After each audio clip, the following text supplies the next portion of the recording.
Well, we didn't have a van. We didn't even have a car. Really? So yeah, we were just like living out of a rucksack, hitching around and sleeping rough and climbing. Would I have made it as a professional climber in today's sort of environment? I don't know. I mean, it's annoying, that people have copied the Moonboard idea, but it's inevitable, isn't it? It's a nice place to go on a date. It's great, yeah. But go bouldering with someone. 30 years I've had to climb this, and I failed.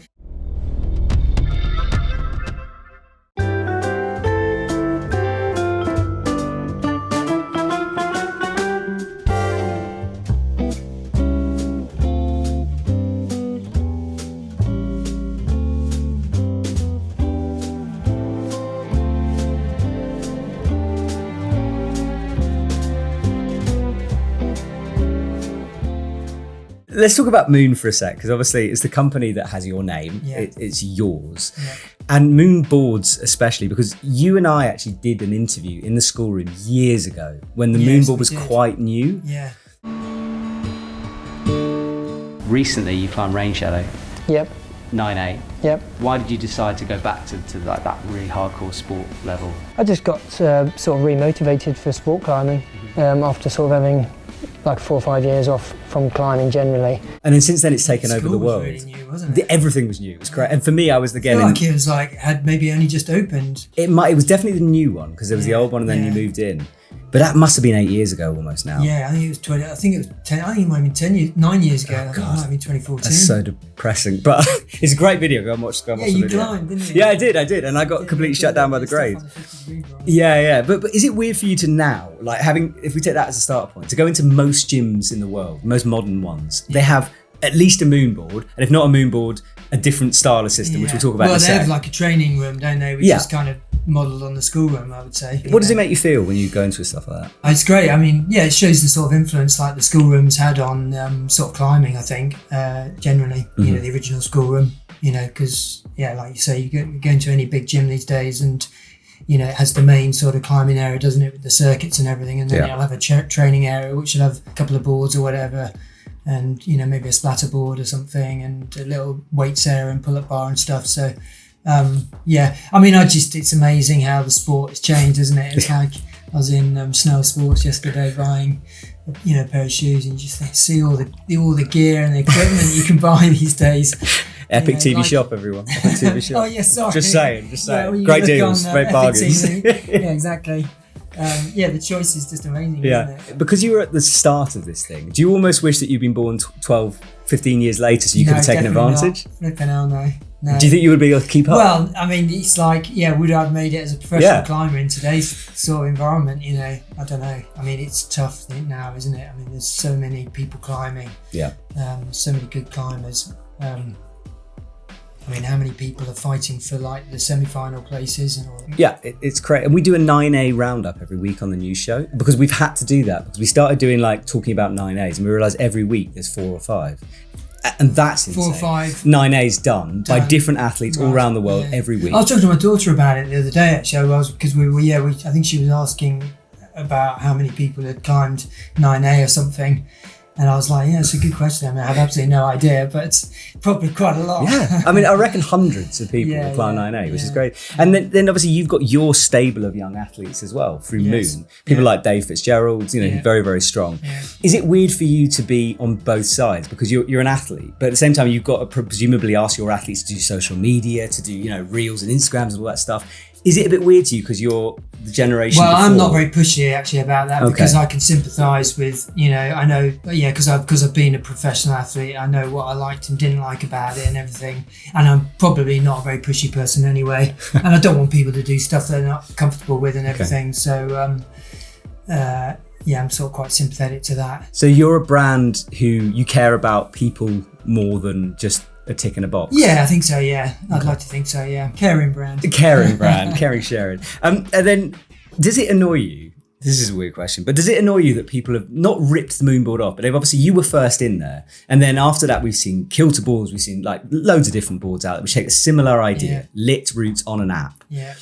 2-part question. Is it a bit weird for you? And also, are you trying to keep up with them, or are you innovating the Moonboard to try to do new things? It's not weird. I mean, it's annoying, that people have copied the Moonboard idea, but, it's inevitable, isn't it? That's what happens. There's always going to be competition. You just got to sort of, live with it and, work on new developments, which is what we are doing all the time. It might look to people that we're sort of standing still, but in the background we're doing a lot of new development. We've got a new app coming out, a new Moonboard app coming out this year, and we've got a new hold set coming out in the autumn. We've basically got three new sets of 40 holds each, so 120 new holds coming out in the autumn, which were shaped by Rob Napier, who's quite a well-respected route setter in the UK.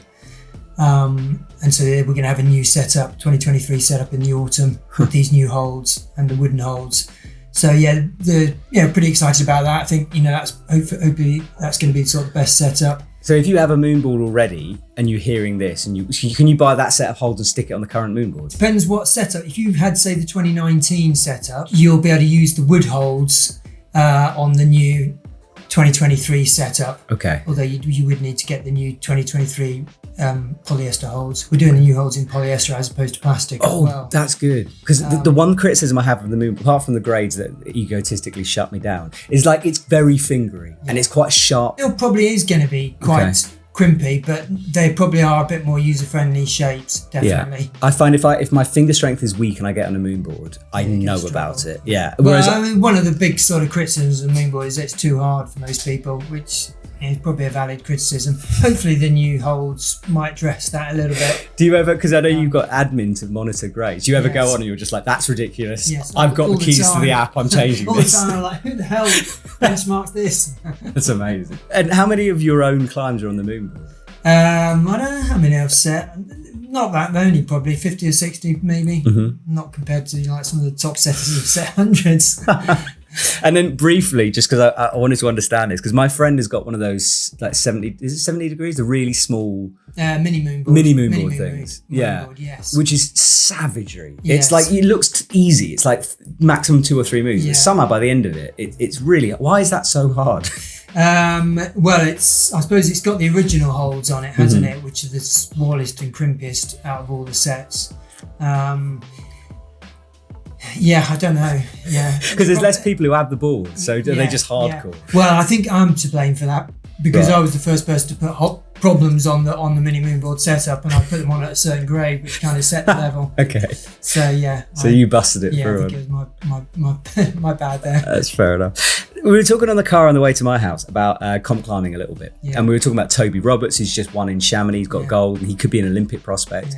Do you have any interest in getting moon athletes into that side of things more, like becoming a comp brand? Well, we do anyway. I mean, we're only a small company. We don't have huge resources, so we struggle to sort of get the very sort of best climbers. But we do have some very good juniors actually, and Jack McDougall, who won the British Bouldering Championships last week, a couple of weeks ago. He's a very talented climber. He's done well in sort of league World Cups and everything. I think he's only 17.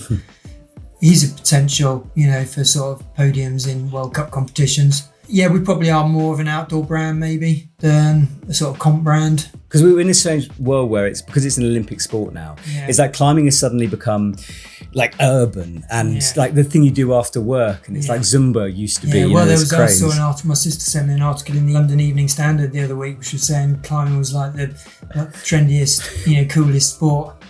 Yeah. And there was an article about how everyone's going to, indoor gyms. Yeah, taking dates. Taking dates, yeah, exactly. It's true. Did you read about that? I didn't read about that, but I've just seen it happen over the years. Because when I started, it's a nice place to go on a date. It's great, but go bouldering with someone. Yeah, it's wonderful. But you wouldn't have done it back. Do you remember? Do you ever climb in London? No. Well, I went there recently because my sister lives down there. I did go to a wall. There was a wall that used to exist called the Arch. It's part of the Archway or the Arch climbing. I went to the Arch. Yeah, the one underneath. The one that. Well, it was the one out sort of near Canary Wharf. Yes, yeah. There was. Oh no, mate, I think I'm talking about the one in Southwark. They've got a few, haven't they? Yeah, they used to have one. They've now closed it down. The original one was in an arch. Yeah, and it was grotty and grimy, and I would never take a date there. Yeah. But then you get these modern gyms that are beautiful. You've got coffee and you've got drink. You can have dinner. It's a whole different thing. Yeah, definitely.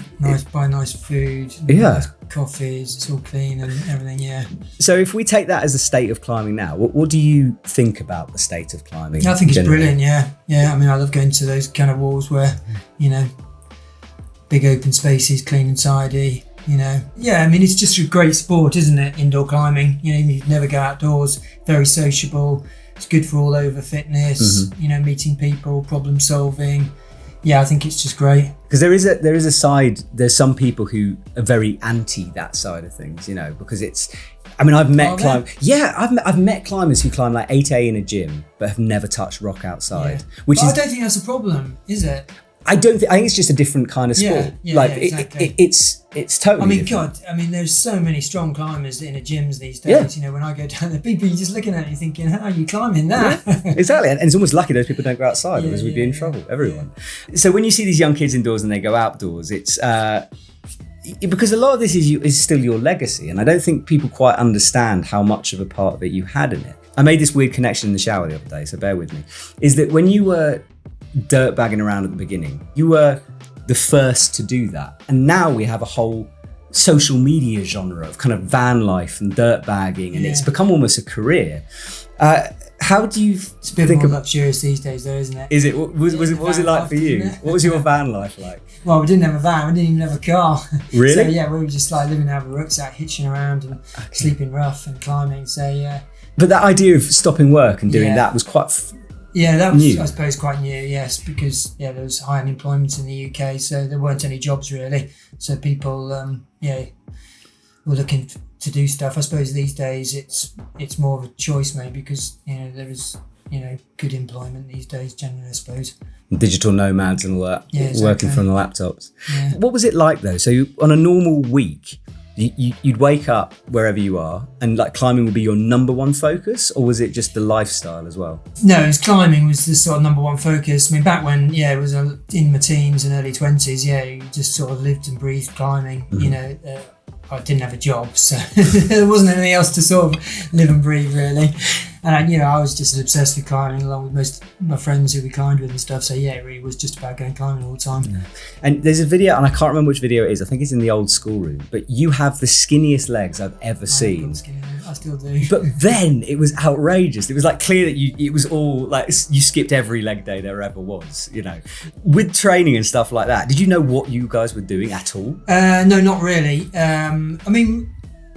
There wasn't much written about climbing training back in the sort of 80s and 90s. So, I mean, I was just reading books mainly on running training and trying to sort of convert that to climbing, So, yeah. I think we didn't do a bad job. But, yeah, I mean, compared to, the knowledge that's around these days, it's amazing. I mean, you were talking about the sort of the young climbers, how they're doing everything, aren't they? But most people aren't going to have the time to do like even 80% of the different exercises. And I always sort of tell people, if you've got limited time, which most of us generally have, you need to pick the ones that are going to be most sort of beneficial and applicable and everything, which I tend to think is bouldering really, because it's working your strength and your technique. When's the Ben Moon training schedule? It seems like everyone's got a book. Ned's got a book. He's got his Beastmaker thing. There's the Lattice Boys. What about Moon training? Is it coming? I haven't got time. Would you be happy with someone else taking Moon as like a base and writing a training plan? Like not you doing it, but someone using that Moon name? Because it's weird that you've got the Moonboard, and yet you haven't got a training thing never around really it. thought about it really. Working with someone to do a training book would probably be fun, definitely. Yeah. But I haven't got time to do it on my own. Fair enough. Well, we're running out of time. You've got to go because you've got to go climbing. But last thing is, what is your life now onwards? Like you're out here in Chamonix, you're climbing big routes, big rock routes. Yeah. You've got this business. What are you doing with everything now? I think just going to carry on like this. I mean, I think my days of sort of hard red pointing are probably over. I don't think, I haven't really done any since 2021. And mainly into sort of trad climbing, just getting in the outdoors. I got into running quite a lot these days. So really enjoying that. So just focusing on that really. It's all about the outdoors for me. Would you think you'll return to that 9A kind of thing? Have you got any projects that you're... Well, I've got lots of unfinished projects, but I think I'm I think they'd go on. Which one keeps you awake at night? Well, Northern Lights at Kilmsey. If you were like, I have to climb this. 30 years I've had to climb this and I failed. And in 2021 you were really close. In fact, Tyler Landman was staying with me recently and he's good friends with Zippy, Mark Pretty, and he'd been out for a pint with Mark Pretty, and when Tyler came back he goes, oh, Mark told me you got really close to Northern Lights last year. And I was like, yeah. And then he said, yeah, Mark was like, yeah, everyone thought Ben was about to do it. I was like, it doesn't surprise me, because I thought for a few days, I thought, oh, I'm going to do it. What stopped you doing that route? What is it? So conditions dependent at Kilmsey, and I just feel like it was the conditions really. You know, I needed perfect conditions, you know, to do that route, and you know, probably one of every 3 or 5 days was perfect. The rest were not good enough. So you know, that's immediately sort of lowering your chances of success. Mm-hmm. And then since then, I've got so out of shape for that, my level for that. And I don't think I've got the motivation to sort of get back up to that sort of level again, but you never know. Yeah, well, it would be amazing if it happens. I kind of hope it does happen. Well, look, Ben, thank you so much for doing this with me. We're over time, so I'm going to stop, but I really appreciate it. As I said, like, yeah, you were genuinely a hero to me because of this, because I saw all those posters. It was like Ben Moon, and then it's crazy. So thank you for coming to my house. It's been surreal, and we'll eat some croissants now. Yeah, they're quite good. I got a real chocolatey one. I got that for myself. You've gone quite healthy. All right, we're out of here. Thank you so much, guys. Cheers. Thanks, Ben.